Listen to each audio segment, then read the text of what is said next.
This is The Persuasion Game, the Forge's podcast all about the art of persuasion. Each episode, we connect with marketers, business leaders and beyond to learn how they use persuasion to influence their customers, convince their stakeholders and drive their businesses forward.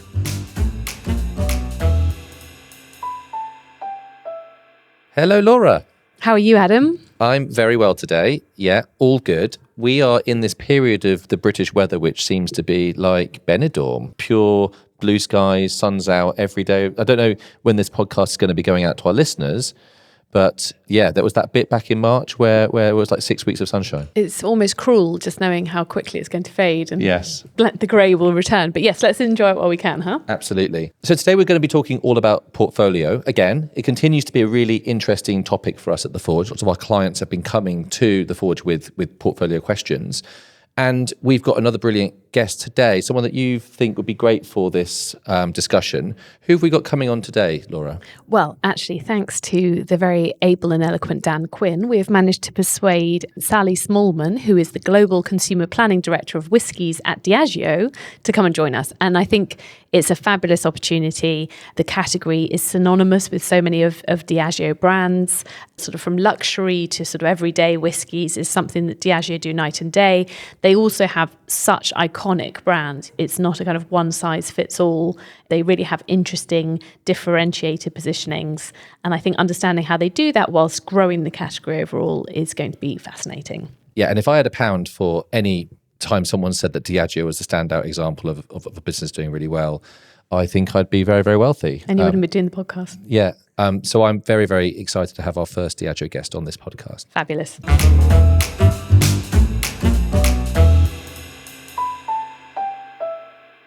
Welcome, Sally. Thank you. Great to be here. Great to have you on the podcast. So, Sally, you've had 2 stints at Diageo. Before we get into the second stint, I'd love to just ask you about your time spent in Bundaberg, because I worked in Bundaberg as a backpacker, as you know, when I was traveling around the world when I was 18. Oh, you worked in the factory? Well, no, I was doing fruit picking. Oh, right. But we were in the town of Bundaberg. So how was that experience for you being in Bundaberg? Oh my God, it's such a brilliant way to start, actually. So I joined Diageo when I was living in Sydney, so back in 2003, 4. And Bundaberg rum is still actually the big local powerhouse brand for the Diageo Australia business. Diageo Australia is an absolutely brilliant part of our business, I should say, was then and still is today. And I originally joined, I'd been working at an agency and I joined Diageo having been kind of agency side, moved client side.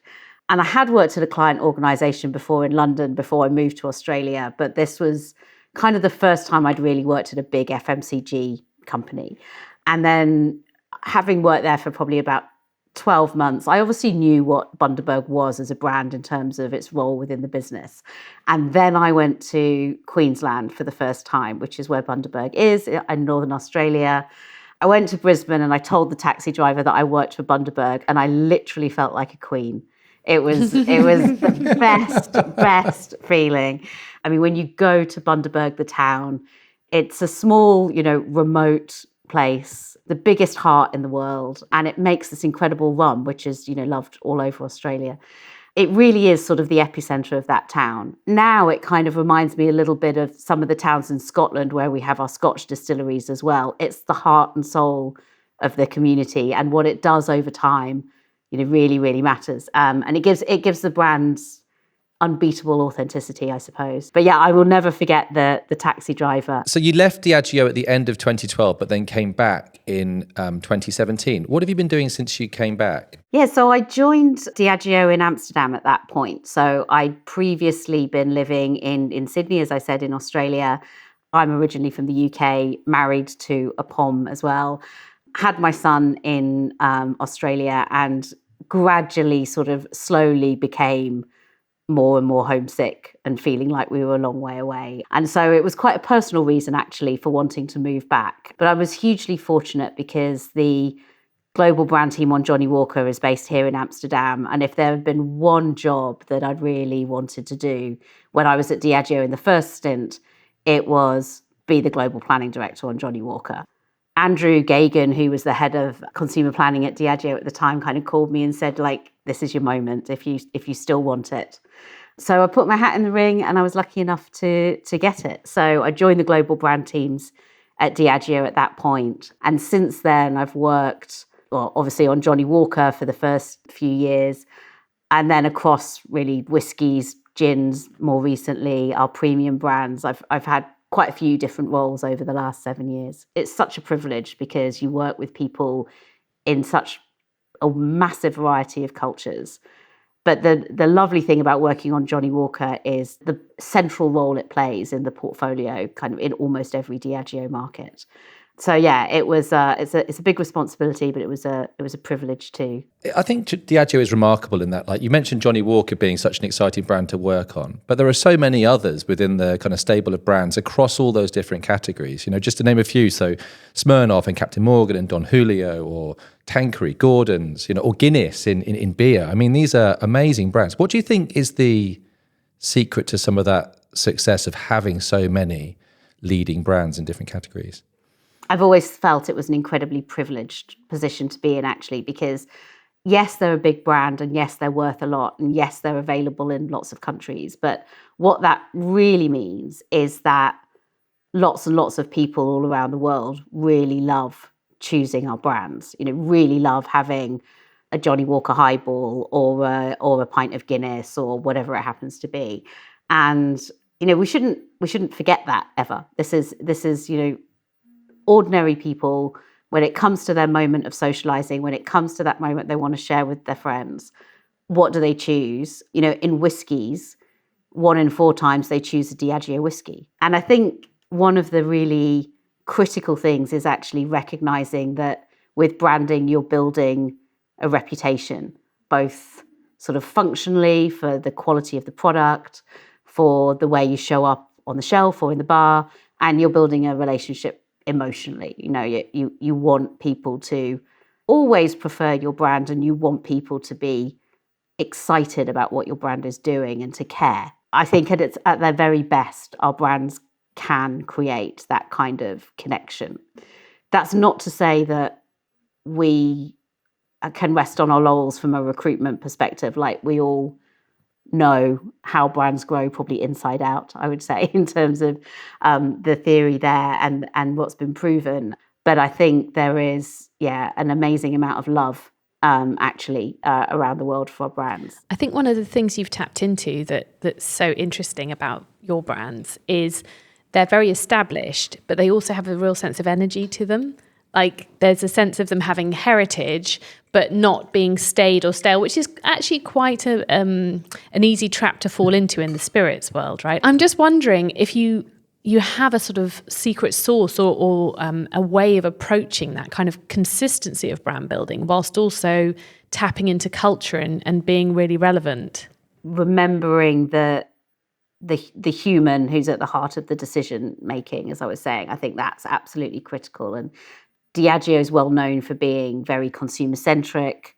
You know, the consumer planning function that I work in now is a global one here and really integrated into marketing and innovation. So I think, you know, Diageo marketeers are trained almost to keep that consumer right at the heart of their thinking when they're ideating, when they're making decisions. There should always be a human at the middle of all of that.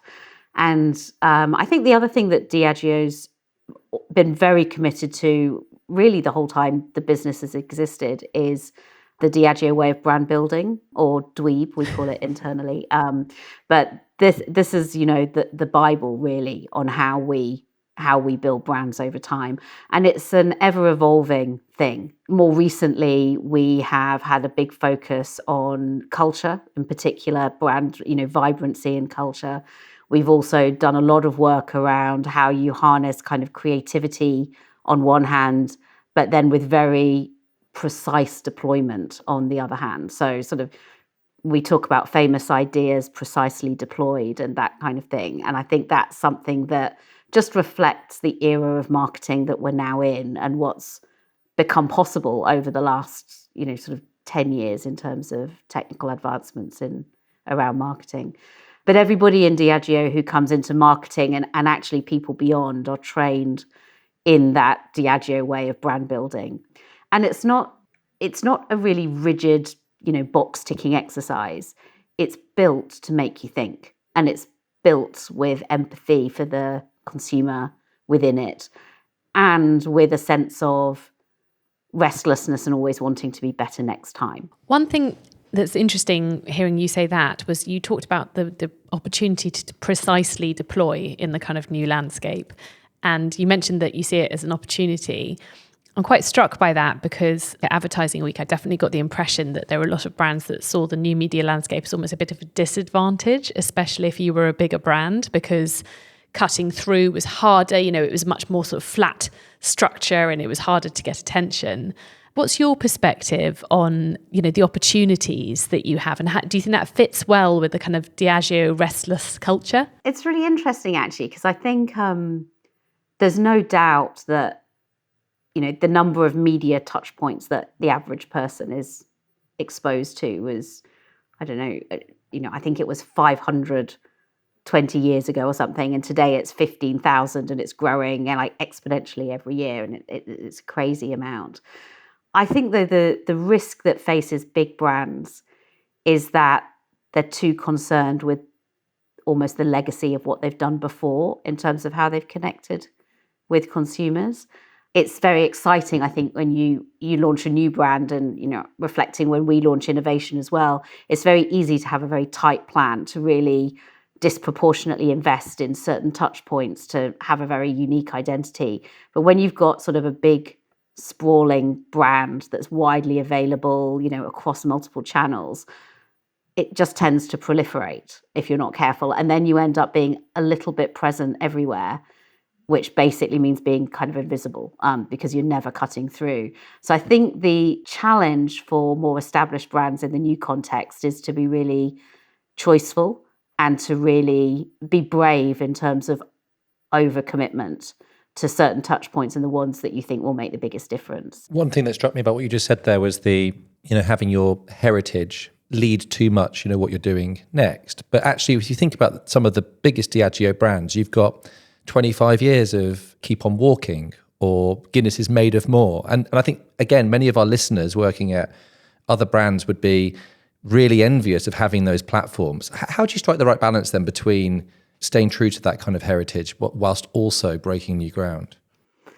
Yeah, I think you have to really cherish the idea. Like when you've got a great idea, part of the definition of a great idea, I think, is longevity and depth. And it might not be that obvious what that depth is when you first start working with an idea, but I think that there's something in going back to powerful creative ideas that are based on pretty straightforward human truths at the end of the day. So Keep Walking, like you said, Adam, it's basically all about people's desire to feel that they're progressing, which is an incredibly broad idea. And we've had to really work hard to make sure that Keep Walking has stayed relevant. What we've realized, particularly in the last few years on Johnnie Walker, is that there are some quite traditional ideas of progress that are all related to sort of hierarchy and stereotypes and so on.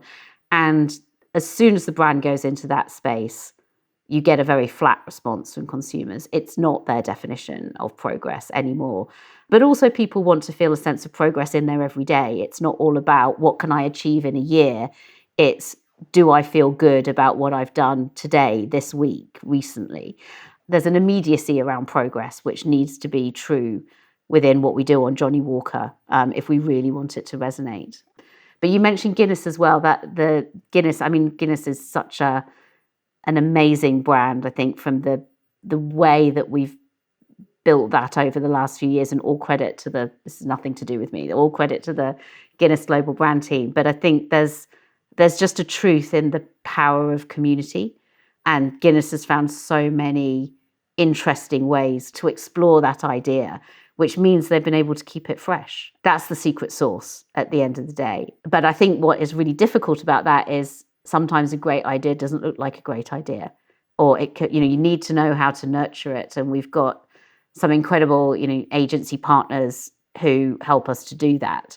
But it can be difficult because people feel nervous, especially if it's something new and different. Naturally, people are cautious around new ideas sometimes. And I think that's why bravery is a big part of the necessary attributes of building a brand reputation over time. And conversely, I think one of the big things and the real skill that you as brand managers and brand thinkers have is not to get over caught up in the execution of an idea.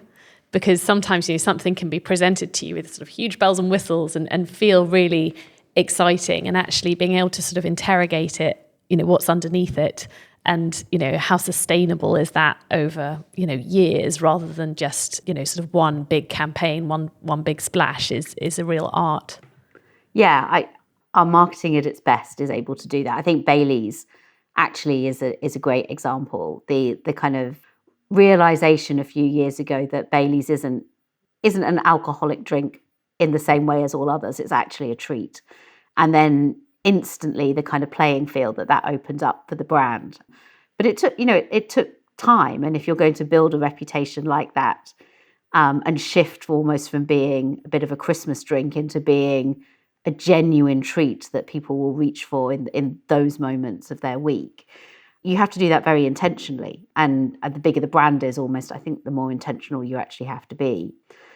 But I think there is something really admirable actually in how Bailey's has taken that space. It was already happening as I moved kind of to Amsterdam and into the global teams.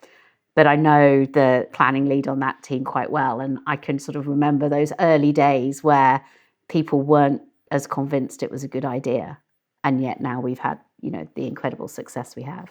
I think one of the things that's so interesting about whiskey is the range of different price points and like how premium it can go. Like at the top end, it's, a luxury product. But at the bottom end, it's something you can drink every day, with responsibly. Could you share a bit more about how that relationship works between the kind of luxury sides of the category with the kind of, I say, masstige or premium parts of the category? Like, is there a halo effect? Like, do you have to invest in one over the other? How do you make decisions around where to play there? I think whiskey has been, whiskey in its broadest sense, as probably the category within Diageo where we've had the longest time, if you like, to practice our sort of portfolio management skills. We've got a lot of brands. And it's also a category that's very diverse geographically around the world for us. So we have a different shape to the portfolio in different markets, and covering particularly the premium and up price tiers. So over the last few years, we've had a very deliberate strategy of premiumization. We've developed our malts brands led by the Singleton globally. We've also developed particularly Johnnie Walker as a contemporary luxury icon, so deliberately put more emphasis on the kind of higher price tiers within that portfolio. But one of the things that underpins all of that is the understanding we have around occasions and the value pools that are linked to different occasions. So we have, or we call it the consumer choice framework, which basically allows you to look at the TBA category, the total beverage alcohol category, but with an occasion first lens. And then we can overlay how price tiers play across those different occasions. And what's powerful about it is it shows us where the scale is, where the biggest opportunities are, and it shows us where the growth is. So if we can kind of marry scale and growth, those should be the value pools and the markets where we're deploying our biggest brands with the most investment. It's never quite as simple as that. It's obviously a huge kind of jigsaw puzzle, but we've got, I suppose, an underlying framework, which we've actually invested in refreshing just over the last year, which drives really our portfolio decisions in a category like whiskey, and make sure that we have the brands distinctly positioned, not competing with each other, but genuinely competing with the competition. And then, of course, beyond that, there's the wider Diageo portfolio as well. So how do we operate broadly across spirits and beer, and make sure, again, that we're covering those different price tiers with the focus on kind of growth and scale. And it's quite a challenge, I think. We're putting more emphasis on category leadership now than we have done in the past. We're very well known for brand leadership almost. But I think putting yourself in the portfolio mindset is actually really, it's much more true to the consumer, actually. people don't think about which whiskey shall I have, they think which drink shall I have. And so it sort of forces us to sort of be more consumer centric and then to shape our portfolio based on that. It's been a very interesting shift, I would say, within, for example, the teams working on whiskies to actually move almost out of that brand focus and, people working global brand teams here in Amsterdam. And so, of course, your number one priority is the brand that you're working on. But I think increasingly people are realizing that benefit of having more of a category and a portfolio view, because it allows you to carve out your distinct space for your particular brand. I think that links really nicely into what you were saying, Sally, about being brave and making choices and being focused, and that being sort of crucial to differentiating yourself. And also what's interesting to me is, as you say, if you try and be all things to all people, that there is a kind of, your brand is kind of going to be less than. I suppose that the natural or the traditional mindset might be like, it's really annoying, I'm closed off from playing in this space because I'm excited about that shiny new thing, or I'm excited about that cultural trend or whatever. But I think what you're saying is having that mindset where you really understand your role in building the overall category, not even for Diageo's category, but the category story that consumers are interpreting, means that you can actually find some really interesting little niches, some interesting spaces as a brand to go after and go after them wholeheartedly. Yeah. If we look at it purely from a market share point of view, we've got about 4% share of total TBA. So any value pool you choose to mention, we've probably got such tiny share in it versus the total opportunity. It can feel exciting. And of course, a lot of these models are built on this is your core opportunity and this is your growth potential, which instantly, like naturally, everyone just looks at the growth potential bit and goes, great, we'll go over there. But it doesn't always work. Sometimes it's the right thing to do, but sometimes the better thing to do is to really own your space. And I think this is also when consumers say that they want to, trust brands. I think this is what they often mean. I know what you're for. I know when you're going to be the best possible thing I could choose in a particular moment. They don't mean, are you sustainable? Are you this? Are you that? That might matter as well.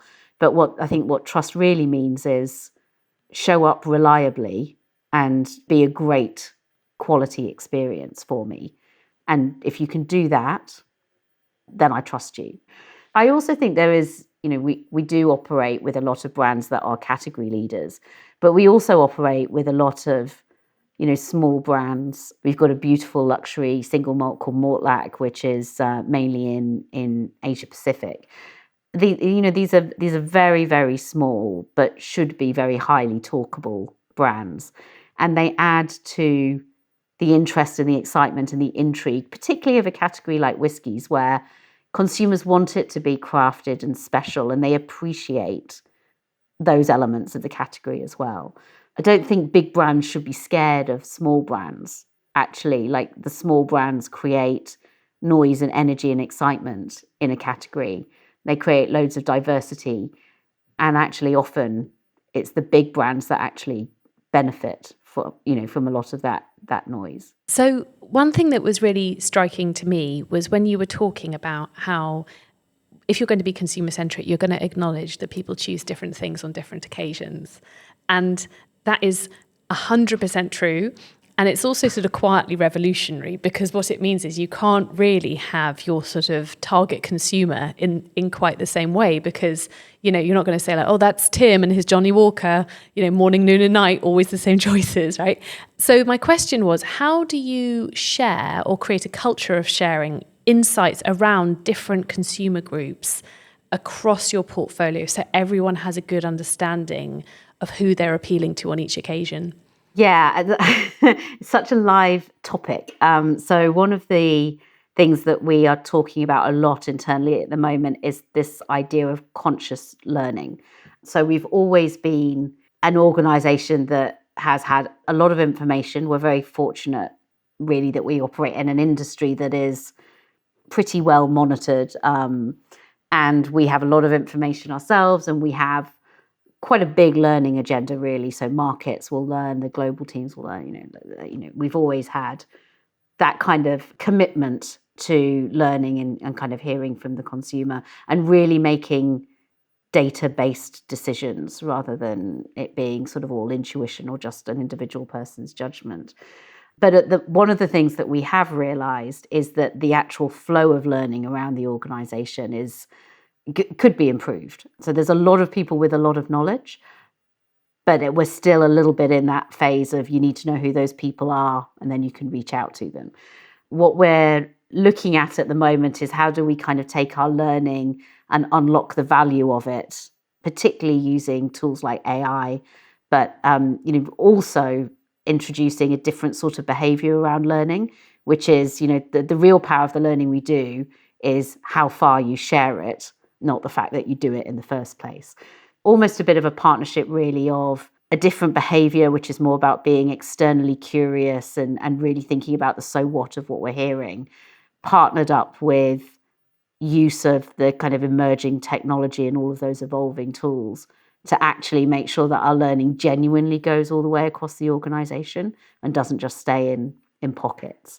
So that's kind of really a very live conversation that we're having at the moment. And it's also actually very linked into a broader agenda around conscious create and really using the campaigns, the assets that we have to kind of their maximum advantage. So there's a nice pairing there of kind of conscious create and conscious learning that we're really kind of committed to changing over the next couple of years. Thank you so much, Sally. That was so interesting. You're such a thoughtful guest, and I've really learned a lot today. So thank you. Thank you. It's been an absolute pleasure. Lovely to see you, Sally. Thank you so much.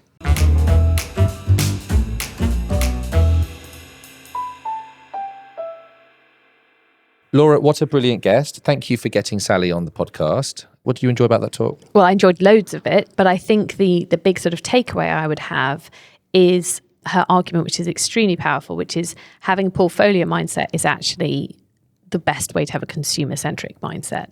It's very, very tempting for any of us that work on a brand in any way to just start to over-egg the significance it has in consumers' everyday lives. Whereas the truth is we all go to a shelf and we all choose different products according to the different occasions we're in, according to the different needs. And showing how much that is about having the right consumer-centric mentality and how that can actually unlock a really powerful, resonant and strategic category approach and better brands, better targeting for where brands play is just a really powerful argument, I think. Yeah, and I think what's really remarkable about Diageo is the approach it takes to the portfolio and to the category doesn't stop it from having these really, really powerful brands that sit within it. For me, the thing that I found really quite interesting is the idea that some of these brand platforms have been around for such a long time. And to hear Sally say that the challenge that a lot of brands face is that they're stuck too much in the past or thinking too much about their heritage or their baggage. To hear someone that works with brands that have got heritages that stretch, decades, it's really interesting to see how they're constantly kind of refreshing them and thinking about the future and where they're going to be taking them next and where they're going to show up and how they're going to do it. Like it's clearly a very well-oiled marketing machine, that business, isn't it? Yeah, very inspiring, very restless, very agile, and not resting on its laurels in any way. Yeah, brilliant. See you next time. Thanks for listening. If you'd love to hear more from marketers, entrepreneurs and business leaders about how to use the art of persuasion to drive your business forward, then make sure you're following the podcast in your favourite podcast app. And just a last ask from us. This is a new podcast, and we'd love it if you could be persuaded to help us spread the word by telling somebody else about it, leaving us a review, or even better, sharing an episode on social media. Search The Forge on LinkedIn.